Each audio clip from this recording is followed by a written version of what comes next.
was the world that created the man who would become the Buddha, just as chaotic, tumultuous, and transformative as our own modern era. When we look back at the 6th century BCE, we often imagine a serene, pastoral landscape of quiet contemplation. But this is a profound misunderstanding. The historical reality is that Siddhartha Gautama was born into a crucible of radical change, an epoch of intense social, political, and philosophical upheaval. His world was not a quiet retreat from our own. It was a parallel age of anxiety, a time when old certainties were crumbling and new, radical ideas were catching fire across the world. In Greece, Presocratic philosophers were questioning the nature of reality. In Persia, Zoroastrianism was reshaping morality. And in India, the very foundations of society were being challenged by a generation of spiritual rebels. The Buddha was not a product of a peaceful time, but a response to a deeply troubled one. Much like the great thinkers and leaders who emerge in our own moments of profound disruption. If you're ready for the next chapter of history, subscribe to the History Profile. Now, let's continue. The 6th century BCE was, in every sense of the word, an age of revolution, particularly on the fertile, sprawling Ganges plain of northern India. The old, semi-nomadic tribal structures, which had defined life for centuries, were rapidly collapsing under the weight of new economic and political pressures. The rise of surplus agriculture led to the first true cities, and with them came new, powerful, and often ruthless centralized kingdoms, the Mahayanapadas, such as Magadha and Kosala. These burgeoning monarchies were swallowing up the smaller, older republics. This political consolidation sparked an intense philosophical free-for-all. New merchant classes were emerging, questioning the old Brahmin-dominated social order. Austere ascetics and radical materialists alike wandered the land, debating in public parks and forest groves, each proposing a new path to human flourishing. It was an explosion of intellectual and spiritual diversity, a marketplace of ideas where everything, from the nature of the soul to the authority of the gods, was up for debate. Siddhartha Gautama was born directly into this volatile landscape, a member of the Sakya Republic, an aristocratic oligarchy located on the periphery of the more powerful kingdom of Kosala. His clan, the Gautamas, were part of the Kshatriya, or warrior noble caste. His father, Suddhodana, was a chosen chieftain, holding the title of Raja. This title is often mistranslated as king in popular legend, leading to the image of Siddhartha as a prince in a grand fairy tale palace. The historical reality was more complex.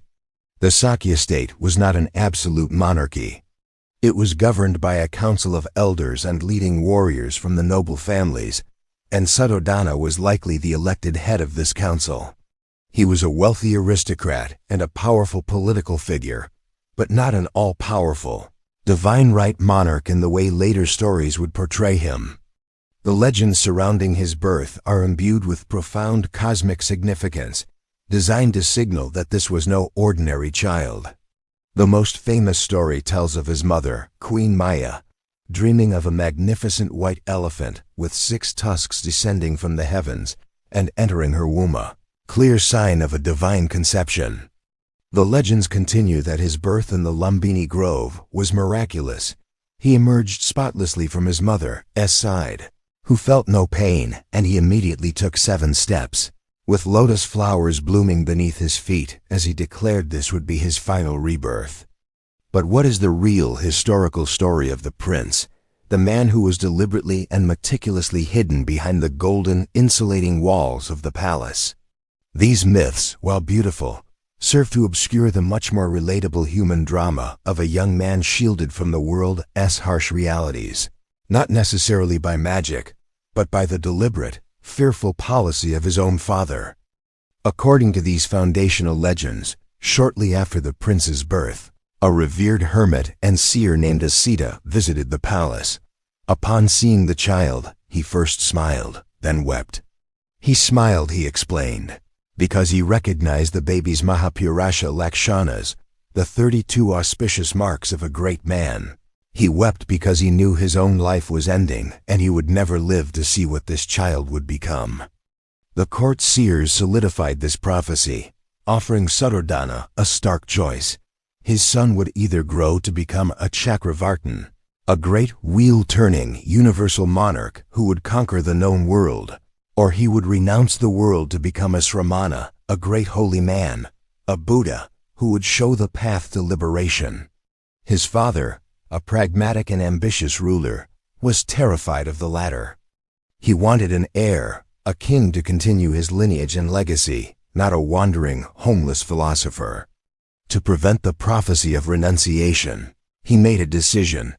He would build a prison of pleasure around his son, a gilded cage designed to ensure Siddhartha would never encounter the suffering that might turn his mind towards spiritual matters. Stripping away the layers of myth, the historical Siddhartha was a high-status member of the Kshatriya caste.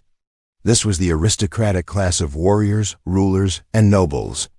The sheltered, luxurious life he led was in many ways the standard upbringing for a young man of his immense wealth and social standing. His father's efforts to shield him were likely an exaggeration of a very normal aristocratic privilege.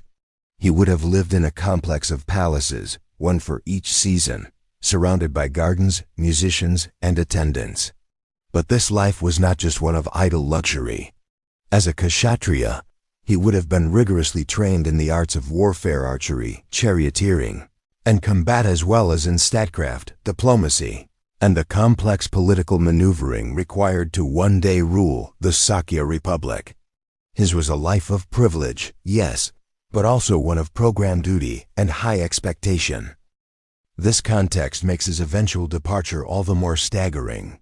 Why would a man who, by every conceivable worldly standard, had everything: robust youth, staggering wealth, a beautiful wife, Yashodhara, a newborn son, Rahula, and a clear path to political power, risk it all?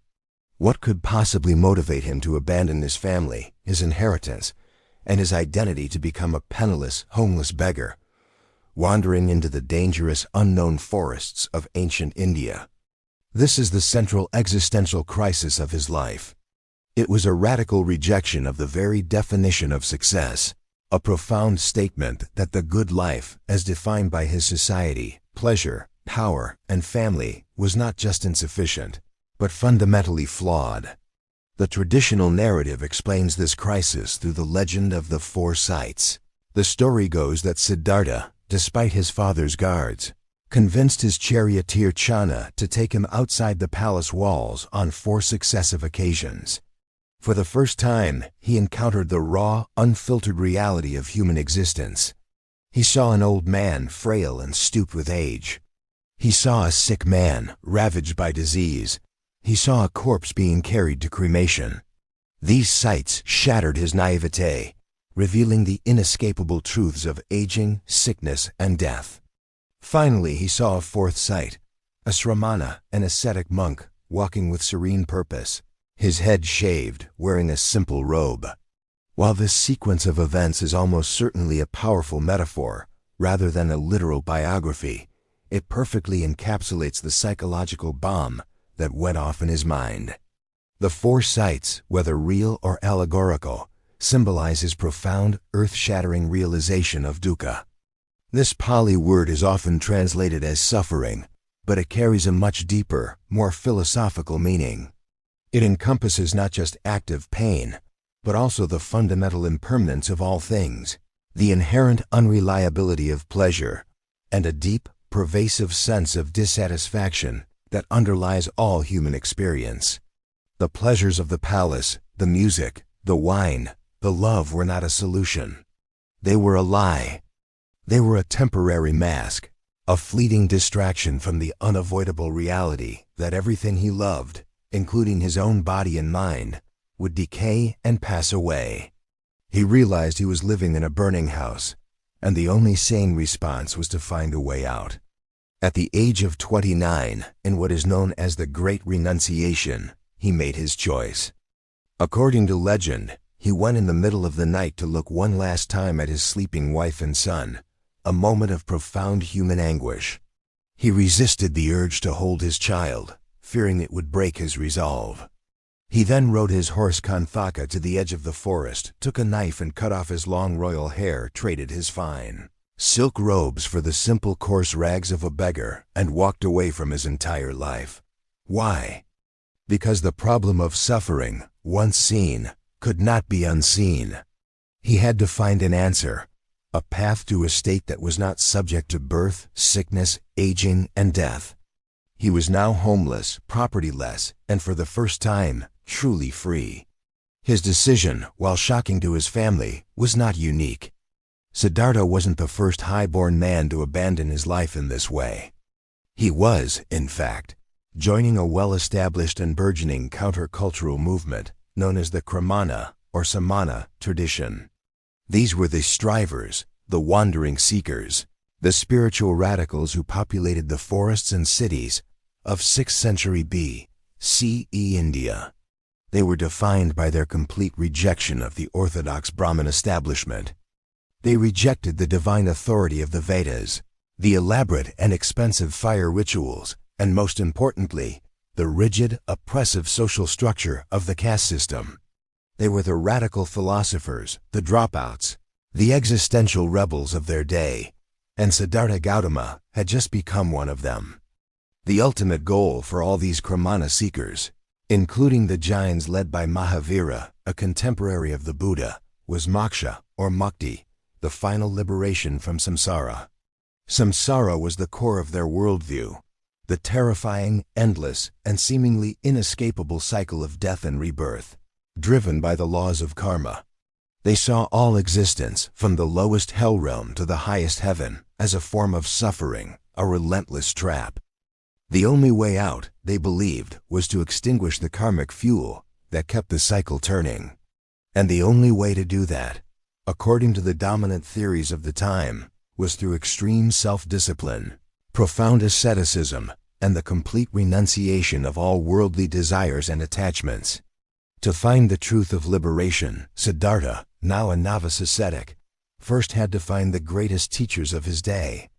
He was a brilliant and dedicated student, and he sought out the most renowned meditation masters, hoping they held the answers he so desperately sought. He understood that he was a beginner in this new world of spiritual discipline, and that he needed to learn the established techniques from those who had already walked the path. But the underlying question remained: could these masters, with their profound states of meditative bliss, actually give him the final answer? Or were they, too, offering only a temporary, if sublime, escape from suffering, rather than its complete and final end? His search first led him to a famous master named Alara Kalama. This teacher was a master of dhyana, or meditative absorption. He taught Siddhartha a technique to systematically quiet the mind, moving through progressively deeper states of concentration, until he was able to reach a profound state known as the sphere of nothingness, or the dimension of nothingness. This is a state of consciousness where the sense of self and the external world seem to dissolve into a boundless, peaceful void. Siddhartha, with his incredible mental discipline, mastered this state with astonishing speed. Alara Kalama was so impressed that he offered Siddhartha co-leadership of his community, seeing him as an equal.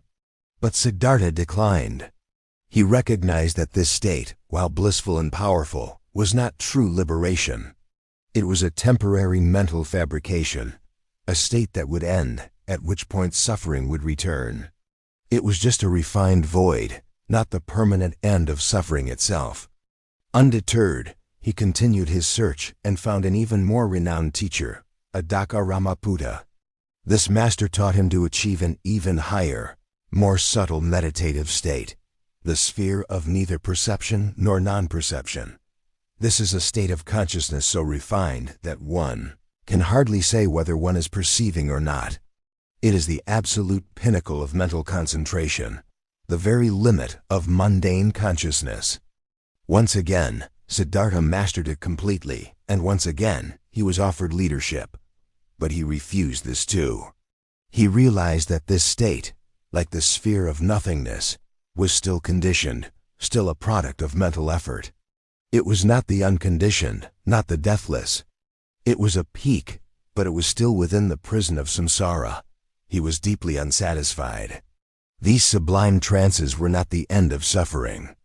They were merely a high-level distraction.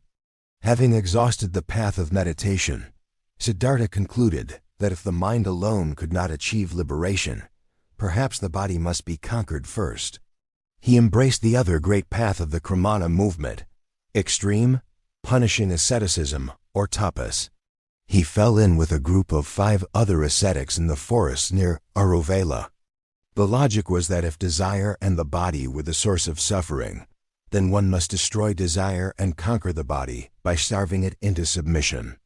Could a man, by sheer force of will, conquer the human condition by waging a war against his own flesh? This became his new, brutal experiment. For 6 long, agonizing years, Siddhartha and his 5 companions practiced the most extreme and horrifying forms of austerity imaginable. He tried to stop breathing, holding his breath until he felt agonizing, explosive pains in his head. He exposed his naked body to the scorching sun of summer and the freezing nights of winter. He slept on beds of thorns. Most dramatically, he systematically starved himself, reducing his food intake to a single grain of rice per day, or a single jujube fruit, or even just the dung of calves. His discipline was absolute, his willpower terrifying. His companions looked on in awe, certain that if anyone could achieve liberation through such self-mortification, it would be him. The result of this 6-year ordeal was not enlightenment. He became a living skeleton, a grotesque figure of emaciation. His skin, he would later recall, clung to his bones like a withered gourd. His eyes sank so deep into his skull, they looked like sparks in a deep well. When he touched his stomach, he could almost feel his own spine, but his mind was not clearer. It was weaker, clouded by the fog of starvation, prone to hallucinations and fainting spells. He was on the verge of death. In a moment of profound clarity, he realized that he had taken this path to its absolute limit, and it was a complete dead end. Self-mortification did not lead to insight. It only led to weakness and death. He had not conquered desire.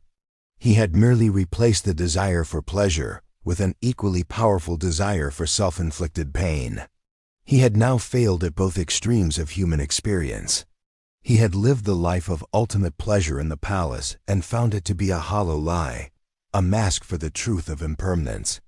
He had then lived the life of ultimate pain as an ascetic and found it to be a pointless self-destructive path that only weakened the mind.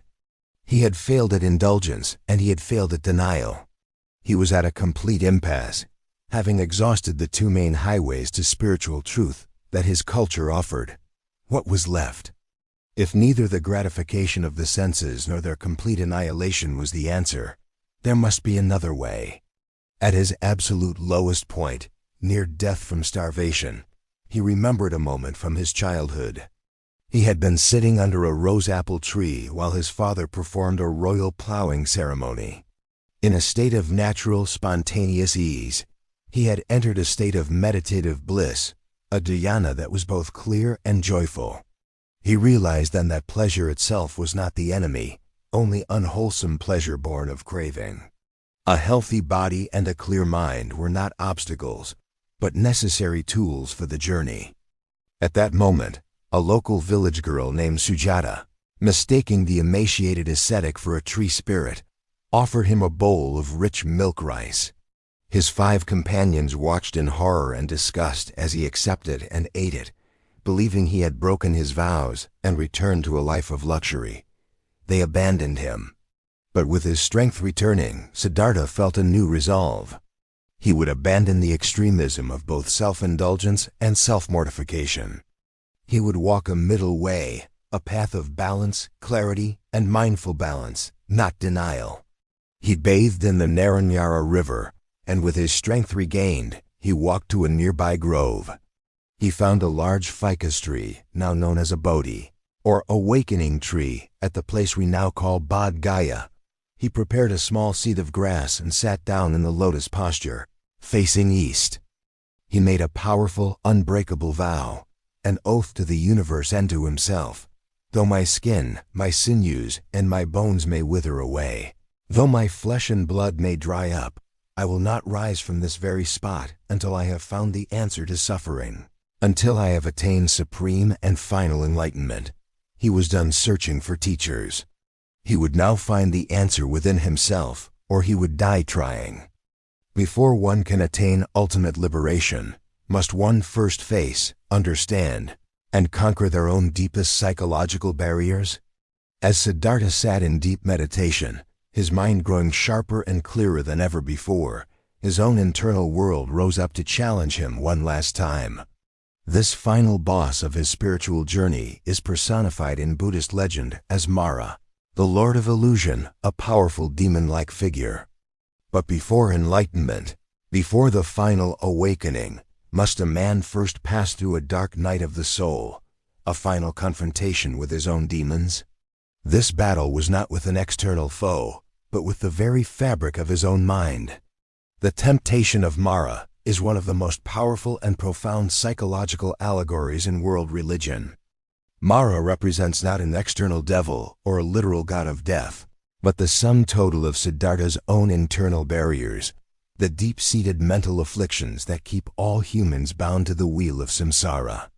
Mara is the personification of his own unextinguished desire for sensual pleasure, his deepest fears, his most subtle doubts about his own mission, and the final, tenacious grip of his ego, his sense of I, me, and mine. The battle with Mara was the final internal war for the liberation of his own mind. This internal drama is mythologized in 3 stages. First, Mara, seeing that Siddhartha was on the verge of escaping his grasp, sent his 3 beautiful daughters, personifications of craving, tanha, aversion, arati, and passion, raga, to seduce him with sensual visions. Siddhartha, his mind firmly established in equanimity, was unmoved. Enraged, Mara next summoned a terrifying army of demons, representing all of humanity's fears: fear of death, fear of failure, fear of pain. They assaulted Siddhartha with arrows, fire, and darkness. But as they approached him, the legends say, the weapons turned to flowers and the darkness turned to light. He simply observed his own fear arise, and by observing it without reacting, it passed. Finally, Mara mounted a direct challenge to his ego, his pride. Who are you to claim this seat of enlightenment? What right do you have? Siddhartha, in a famous gesture, simply touched the ground, calling the earth to witness his eons of effort. He simply observed all these mental states, desire, fear, pride, as impermanent phenomena, and because he did not identify with them, they had no power over him. They passed, and Mara was defeated. As the morning star Venus rose in the pre-dawn sky, his mind, now perfectly calm, clear, and purified, awakened. What did he discover under that tree? It was not a personal God revealing a divine commandment. He did not achieve union with a creator. He did not ascend to a heaven or receive a supernatural vision of another world. What he discovered was a simple, profound, and universally applicable truth about the nature of his own mind and the nature of reality itself. He saw with perfect clarity the mechanics of suffering and the precise, observable path to its cessation. He awoke. He became the Buddha, a title, not a name, which simply means the awakened one. He had at last found the answer he had sought for 6 long years. He had discovered what he called the Chattari Arya Sakani, the Four Noble Truths. This discovery was not a mystical revelation from a divine source. It was a direct, experiential, and verifiable understanding of cause and effect, as clinical as a medical diagnosis. He had diagnosed the human condition, identified its cause, confirmed a cure was possible, and laid out the precise prescription for that cure. These Four Noble Truths are the bedrock of his entire teaching. The first truth is the truth of suffering, dukkha. Life involves suffering. This is the diagnosis. Birth is suffering, aging is suffering, sickness is suffering, death is suffering, and so is being separate from what you love and being with what you hate. Even pleasure is a form of suffering. because it is impermanent and its loss is inevitable. The second truth is the truth of the cause of suffering, samudaya. The cause of suffering is craving, tanha, or thirst. It is this relentless grasping for pleasure, for existence, and for non-existence that fuels the cycle of dissatisfaction and rebirth. The third truth is the truth of the cessation of suffering, nirodha. Suffering can cease. This is the prognosis. By completely extinguishing the thirst of craving, one can achieve nibbana, nirvana, a state of perfect peace, the end of all suffering. The fourth and final truth is the truth of the path, magga. The path to this cessation is the Noble Eightfold Path. This is the prescription: right understanding, right thought, right speech, right action, right livelihood, right effort, right mindfulness, and right concentration. He now possessed the ultimate answer to the problem of human existence. He had achieved what he called the deathless, a state of profound and unshakable peace, nibbana. But this realization immediately led to a profound dilemma. He hesitated. What he had discovered was incredibly subtle, profound, and against the stream of ordinary human understanding. It was a truth that had to be experienced, not just believed. How could he possibly teach something that was, at its core, beyond mere words, to a world that was so consumed by desire, aversion, and delusion? He initially feared it would be a weariness and a vexation for him, that people would simply not understand and would mock him. According to legend, the god Brahma Sahampati appeared before him, pleading with him to teach, arguing that there were beings with little dust in their eyes who would be able to understand. Convinced by this appeal to compassion, the Buddha, with his Bodha's eye, surveyed the world and saw that this was true. He decided to teach, for the good of the many, for the happiness of the many, out of compassion for the world. He thought first of his former teachers, Alara Kalama and Adaka Ramapuda, but realized they had already died. He then decided to find his 5 former ascetic companions, the ones who had abandoned him. He knew they were practicing in the deer park at Isipatana near Sarnath, outside the city of Benares, Varanasi. When his 5 former companions saw him approaching, they made a pact not to greet him with respect. "Look," they said, "here comes the slacker Gautama, the one who gave up the struggle and returned to a life of luxury." They scorned him for abandoning the true path of extreme austerity. But as the Buddha drew closer, they were struck by his appearance. He wasn't the same man they had known. He possessed an extraordinary, radiant calm, a profound serenity and authority that was undeniable. Before they knew it, they were standing up, offering him a seat, and fetching water for his feet. He told them, "The deathless has been found. I will teach you. I will show you the Dharma." This sermon, his first, is known as the Dhammacappavatthana Sutta, setting in motion of the wheel of the Dharma. It was the first turning of the wheel, the beginning of Buddhism in the world. As he spoke, one of the 5 Khandanga saw the truth, and the first Sangha, the community of enlightened followers, was born. What the Buddha started in that deer park was more than just a philosophy. It was a community, a Sangha. And this community was in itself a revolutionary social statement. How did one man, with no army, no wealth, and no political power, build a stable and enduring community that would last for over 2,500 years?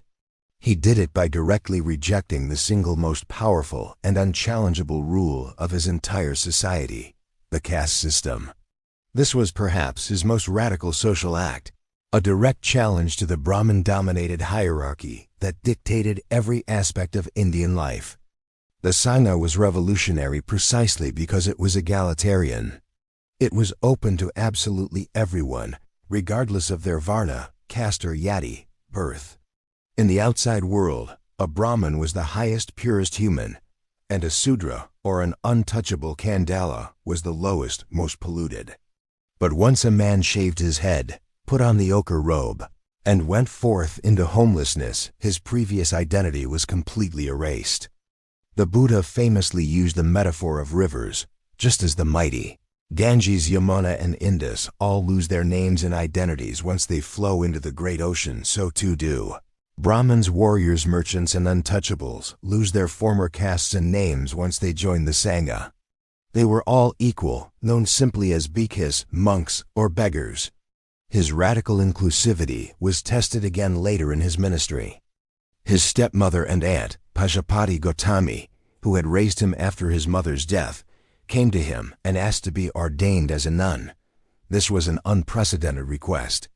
The idea of a parallel order of female renunciants was deeply countercultural and, in a society where women had little to no autonomy, a dangerous proposition. The Buddha initially refused 3 times, a hesitation that is still debated by scholars. Was he simply reflecting the social norms of his time, or was he concerned about the practical dangers and potential for scandal that a mixed community of renunciants might face?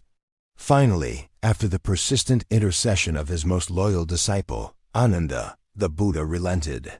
He established the order of bhikkhunis, nuns, starting with his stepmother, Pajapati. While he established stricter rules for the nuns' order, this act was nonetheless a radical and momentous move for women's spiritual autonomy in the ancient world. This new movement was by design utterly dependent on the outside world. The monks and nuns were propertyless.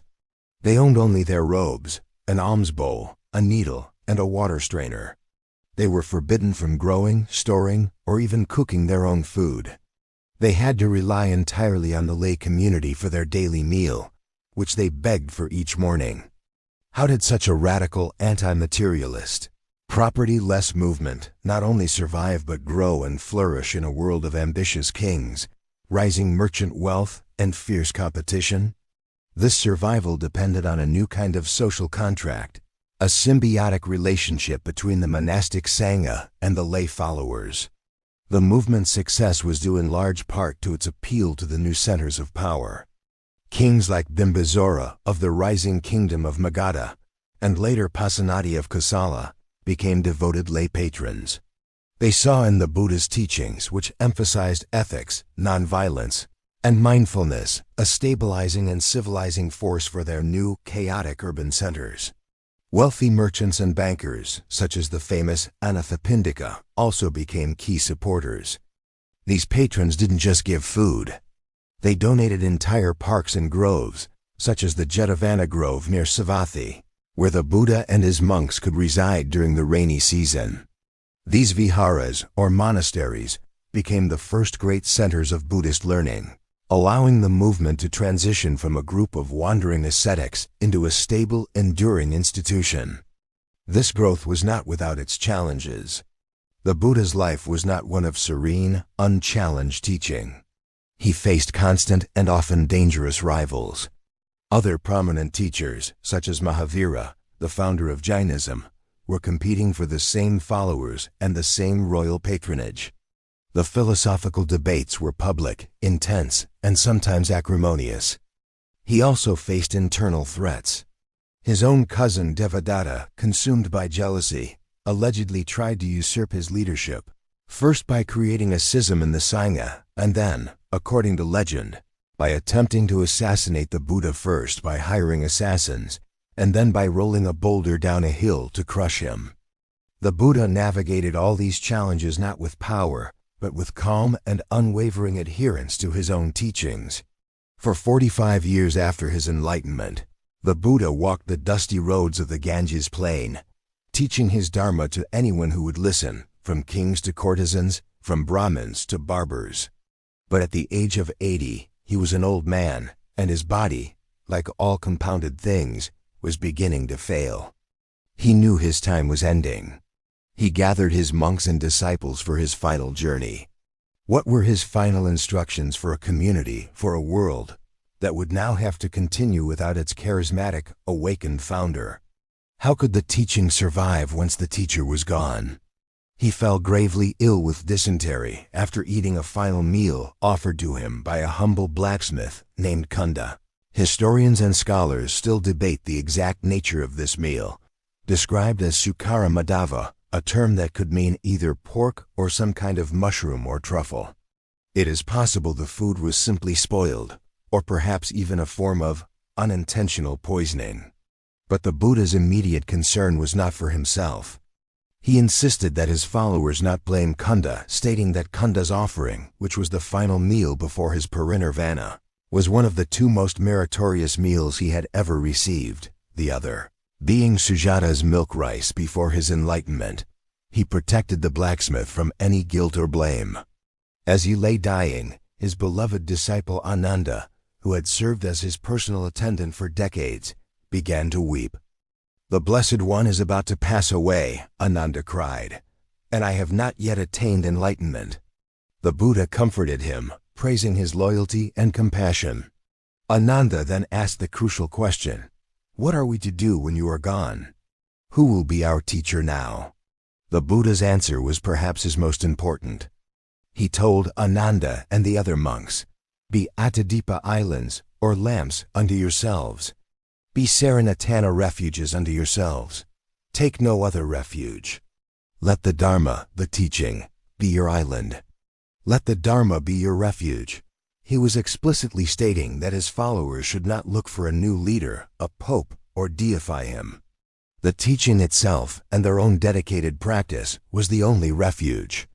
The Buddha was not a god. He was not the son of a god, nor was he a prophet receiving divine revelation. He made this clear throughout his life. He was a human being who, through his own extraordinary effort, had awakened to the true nature of reality. He was a guide, a doctor, a teacher who showed the path. But he was not a savior. Each person had to walk the path themselves. And so, because he was human, because his body was a compounded thing, he had to die. This was the final, inescapable lesson of anicca, impermanence, which he had taught his entire life. At the town of Kushinagar, he asked his followers to prepare a couch for him between two flowering sal trees.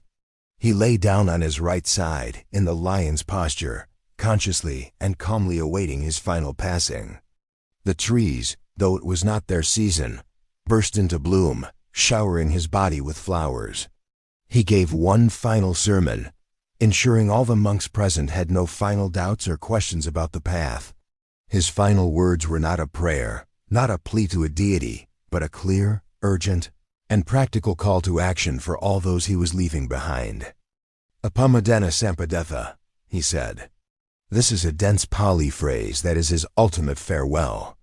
Apamadena means with diligence, with heedfulness, with earnestness.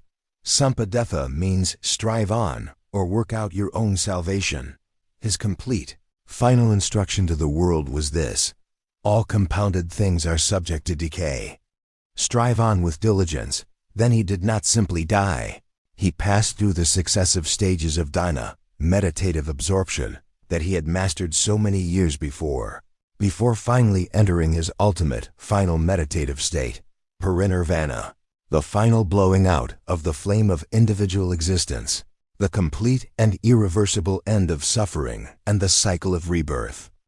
The teacher was gone. The shock and grief among his followers were immense.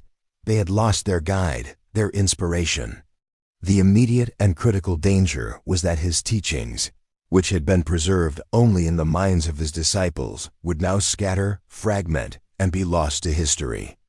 How did his followers, in a pre-literate society, ensure that his precise, nuanced, and voluminous words would not be corrupted, misinterpreted, or simply forgotten?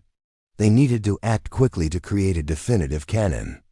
Just 3 months after his parinirvana, 500 of his most senior monks, all of them arahants, or fully enlightened beings, gathered in a cave at Rajagriha. This assembly was called by one of his most disciplined disciples, Mahakassapa, and was sponsored by King Ajatasattu of Magadha. This gathering is now known as the First Buddhist Council, and its purpose was not to debate or interpret the teachings, but to formally codify and preserve them, to create a definitive master copy that all could rely upon. The council proceeded through a process of communal recitation. Ananda, the Buddha's cousin and attendant, was renowned for his perfect, eidetic memory. He had been present at almost every discourse the Buddha had given over 45 years. He stood up and, according to tradition, began each recitation with the words, Evam me sutam ... Thus have I heard. He then recited, from memory, all of the Buddha's discourses on philosophy, meditation, and psychology. These discourses became the Sutta Pitaka, the basket of discourses. Next, another senior monk named Apali, who was known as the foremost expert in the monastic code, recited all of the rules and regulations for the Sangha, from the most serious, like prohibitions on killing or stealing, to the most minor, like rules for etiquette and robe-making. This recitation became the Vinaya Pitaka, the basket of discipline. This massive, coordinated oral codification was a monumental achievement. It preserved the historical facts, or as close as we can get, of his teachings, creating the foundational body of scripture that would later be written down to become the Pali Canon, the core textual legacy of Theravada Buddhism. This council ensured that the legacy of the man who became the Buddha, a man who wrote nothing down himself, would not be lost to the winds of time. It was the final critical act that transformed the words of a single, awakened human being into a world religion that would shape the history of Asia and the world. If you're ready for the next chapter of history, subscribe to the History Profile.